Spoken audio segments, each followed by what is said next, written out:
ಹಾಗೂ ಪಾಪ ಹೆಚ್ಚಾಗುತ್ತದೆಯೋ ಆ ಸಂದರ್ಭದಲ್ಲಿ ಲೋಕದ ಶಾಂತಿಗೋಸ್ಕರ ಶ್ರೀಕೃಷ್ಣನು ಜನ್ಮವನ್ನೆತ್ತಿ ಬರುತ್ತಾನೆ. ಮುಂದಿನ ಯುಗವು ಶ್ರೀಕೃಷ್ಣನ ಜನ್ಮದಿಂದ ಆರಂಭವಾಗುತ್ತದೆ.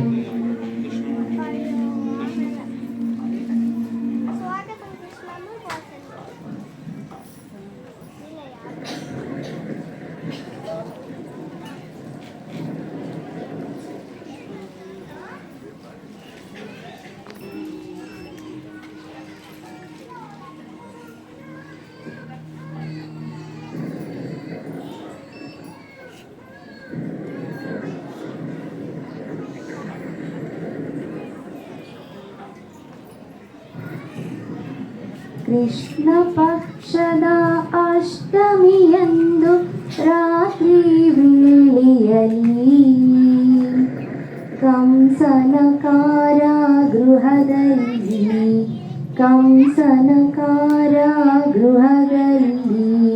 ಶ್ರೀಕೃಷ್ಣ ಜನಿಸಿದನು.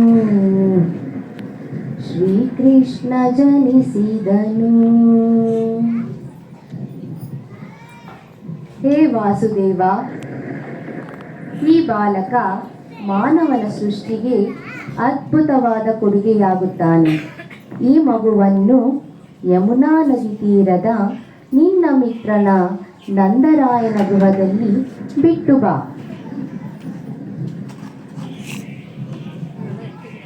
ಸ್ವಾಮಿ, ನೀವು ಹೇಗೆ ಹೋಗುತ್ತೀರಾ? ಈ ಕಾವಲುಗಾರರಿಂದ ಹೇಗೆ ಪಾರಾಗುತ್ತೀರಾ? ನಾನು ಯಾರು ದೇವಿ? ಇದನ್ನೆಲ್ಲ ತಡೆಯೋದಕ್ಕೆ ಅವನೇ ಎಲ್ಲವನ್ನು ನೋಡಿಕೊಳ್ಳುತ್ತಾನೆ.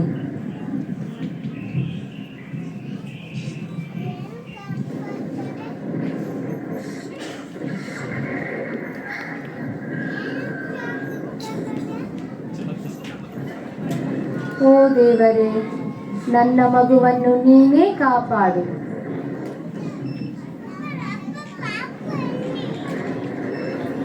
ವಾಸುದೇವ ನದಿಯನ್ನು ದಾಟಲು ಹೊರಟಾಗ ಭೀಕರವಾದ ಮಳೆಗಾಳಿ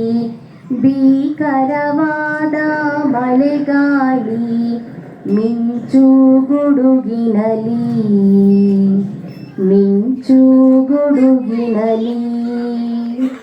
ಯಮುನಾ ನದಿಯು ದಮ ಎಂದು ಬೋರ್ಗರೆಯುವಾಗ ಕಾಳಿಂಗ ಸರ್ಪದ ಆಶ್ರಯದಿಂದ ಮಗುವನ್ನು ರಕ್ಷಿಸಿದ, ದ್ವಾರಕ ತಲುಪಿಸಿದ. ವಾಸುದೇವನು ಮಗುವನ್ನು ಬದಲಾಯಿಸಿ ಅಲ್ಲಿರುವ ಹೆಣ್ಣು ಮಗುವನ್ನು ಕಾರಾಗೃಹಕ್ಕೆ ಕರೆದೊಯ್ಯುತ್ತಾನೆ.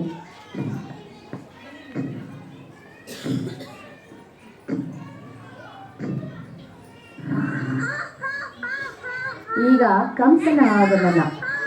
ಕಂಸನು ಕಾರಾಗೃಹಕ್ಕೆ ಬರುತ್ತಾನೆ.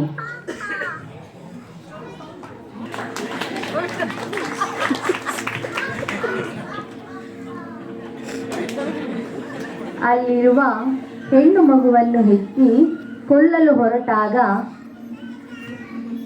ದೇವಕಿ ಮತ್ತು ವಸುದೇವ ನನ್ನ ಮಗುವನ್ನು ಬಿಟ್ಟು ಬಿಡು ಎಂದು ಕಂಸನನ್ನು ಪರಿಪರಿಯಾಗಿ ಕೇಳಿಕೊಳ್ಳುತ್ತಾರೆ.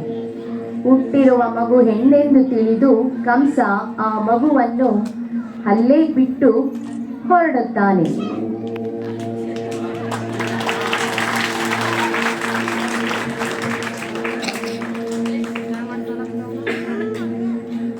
ಇತ್ತ ಯಶೋದೆಯು ಕೃಷ್ಣನ ಆಗಮನದಿಂದ ಸಂತೋಷಗೊಂಡು